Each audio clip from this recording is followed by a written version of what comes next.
మాట్లాడితే ఎక్కడ అప్పు ఉంది 10 కోట్లు, మేమేదో తప్పు చెప్పామని మాట్లాడుతున్నారు. మంత్రి గారు చాలా స్పష్టంగా చెప్పారు. నేను ఇప్పుడే చెప్తున్నా, మీరు చూస్తే అధ్యక్ష గవర్నమెంట్ డెట్ 4,38,728 కోట్లు.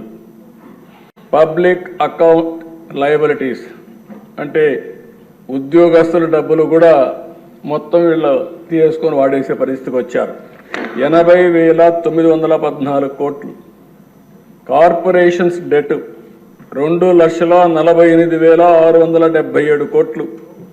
సివిల్ సప్లైస్లో అప్పు 36,000 కోట్లు.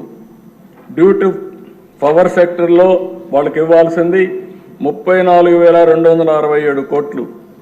Outstanding dues to vendor స్కీమ్స్కి ఇప్పుడు బకాయిల దిశ మొత్తం కాంట్రాక్టర్ అందరికీ 1,13,244 కోట్లు.